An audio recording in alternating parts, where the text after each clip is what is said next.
Saat ujian, gadis ini memasukkan pensil ke tenggorokannya dan membuatnya muntah. Ia minta izin pengawas ujian untuk pergi ke toilet dengan alasan sakit. Ia diizinkan dan langsung lari ke toilet, lalu bersiap mengirim jawaban ke Thailand. Sekarang sudah waktunya menyalin jawaban. Temannya yang di Thailand mulai panik. Ternyata, Pat menjual contekan ujian STIC dari Australia. Ia mengerahkan armada ojek yang akan mengantarkan contekan ke berbagai tempat ujian. Tapi, contekan belum juga datang dan semua orang protes. Situasi mulai tak terkendali. Pat akhirnya memberi salam tempel untuk meredakan protes.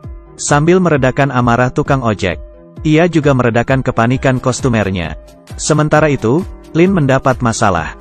Saat mau masuk ke toilet, ia dicurigai oleh pengawas ujian. Waktunya tak lama, Lin tidak bisa menunda lagi. Ia mengabaikan pengawas dan segera mengunci pintu toilet wanita. Untung saja di dalam tidak ada orang. Pengawas tidak bisa masuk. Ia segera minta bantuan petugas kebersihan. Lin segera mengambil HP di toilet dan mulai mengetik dengan gugup. Meski tertekan, Lin tetap berusaha mengingat jawaban. Beberapa menit kemudian, Lin akhirnya selesai. Pat dan Grace akhirnya bisa mencetak jawaban. Saat mulai mencetak, Grace mendapat sinyal X dari Lin. Grace segera bertindak dan menghapus isi HP mereka menggunakan aplikasi. Sementara itu, pengawas telah mendapat kunci dan membuka pintu, tapi sudah terlambat. Lin sudah selesai mengerjakan tugasnya. Ia berpura-pura mencuci karena muntahannya mengenai baju. Saat pengawas mengalihkan pandangan, Lin segera menyembunyikan HP-nya di kaos kaki. Saat keluar, ia membuang HP itu di tas ibu petugas kebersihan. Lin berhasil lolos kali ini. Di Thailand, Pat dan Grace juga berhasil mengirim contekan. Semua siswa langsung pergi naik ojek karena mereka hampir terlambat. Mereka sangat bahagia. Pat adalah raja nyontek. Mereka yakin akan mendapat nilai bagus. Pengawas menanyai Lin dan Bang. Bang ketahuan membawa HP.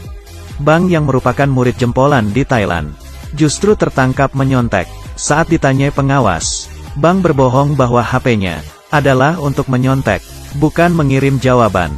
Tentu saja, pengawas tak percaya. Bila Bang tidak mengaku, ia akan dilaporkan ke orang tua dan sekolahnya di Thailand.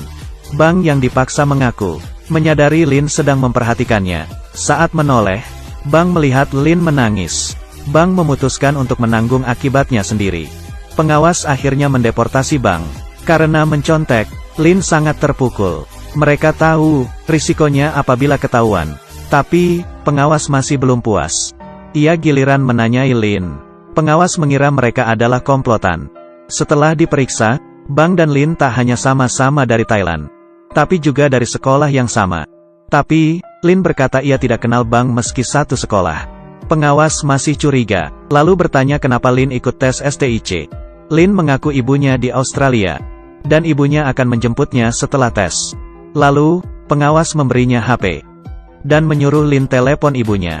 Selesailah sudah, Lin kesini tidak memberitahu ibunya. Tiba-tiba, Ibu Lin muncul di balik pintu. Ternyata, Ibu Lin ditelepon mantan suaminya, yang mengatakan Lin akan ke sana ikut tes. Khawatir anaknya kenapa-kenapa, Ibu Lin segera datang ke lokasi tes. Lin sangat terkejut ibunya di sana. Melihat anaknya diinterogasi, Ibu Lin tahu Lin mendapat masalah. Ia berbohong pada pengawas, dan berkata ialah yang meminta Lin ke sini. Lagi pula, Lin selalu juara satu. Tidak mungkin menyontek. Melihat Ibu Lin sangat percaya diri, pengawas akhirnya percaya.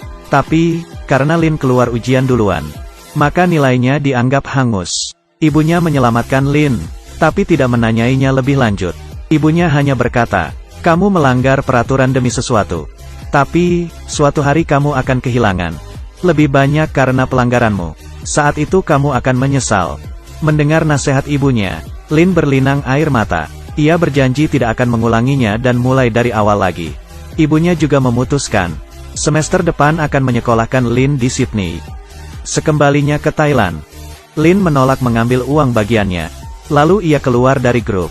Grace dan Pat sangat terkejut.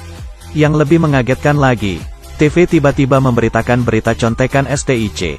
Ada yang melapor, banyak siswa di Thailand menggunakan contekan. Tak hanya itu, Pemerintah tidak mengesahkan nilai STIC di Thailand kali ini. Akan diadakan tes ulang. Berita ini bagaikan petir di siang bolong. Saat ditanyai ayahnya, Pat mengaku ia ikut menyontek. Ayahnya marah sekali. Beberapa hari lalu, ia dengan bangganya memamerkan Pat. Karena mendapat nilai bagus. Ia tak mengira anaknya curang. Pat dan ayahnya bertengkar. Pat berkata, ayahnya membayar untuk memasukkannya ke sekolah bagus. Sama saja dengan menyontek. Suasana semakin panas. Karena emosi, Pat kabur ke rumah pacarnya, Grace. Tapi, uang hasil jualan contekan sudah habis digunakan. Saat mereka mencari cara untuk mendapat uang, tiba-tiba Bang muncul. Bang meminta Lin menemuinya. Lin pergi ke toko laundry Bang. Mereka kini sangat canggung. Lin berkata semester depan ia akan sekolah di Sydney. Mendengarnya, Bang hanya tersenyum. Ia diam saja. Lalu, Bang mengajaknya masuk ke toko laundrynya. Lin melihat Grace dan Pat sudah di sana. Bang akhirnya menceritakan rencananya. Ia ingin menjual contekan lagi. Kali ini adalah UN SMA sebulan lagi. Peserta ujian ini lebih banyak dari peserta STIC. Bang sangat percaya, dengan itu, ia bisa mencapai kebebasan finansial. Lin terdiam mendengarnya. Ia tak menyangka, Bang yang dulunya jujur, kini menjadi licik dan gila uang. Lin yang sudah bertaubat, segera menolak ajakan itu, dan mengingatkan teman-temannya. Lin juga tidak mau menghancurkan masa depannya di Sydney. Lin langsung pergi dari sana. Saat itu, Bang memanggilnya dan menceritakan kepahitannya. Rupanya, Bang dilaporkan oleh pengawas ujiannya. Jadi, Bang dilarang ujian lagi. Karena menyontek di STIC, ia harus merelakan mimpinya menjadi dokter. Masa depannya kini suram. Ia memohon Lin untuk membantunya terakhir kali. Grace dan Pat juga berjanji. Ini yang terakhir kali. Melihat teman-temannya, Lin teringat semua masalah ini. Berawal dari idenya dulu. Pendirian Lin mulai goyah. Ia akhirnya setuju untuk membantu mereka. Tentunya dengan risiko yang lebih besar dari sebelumnya.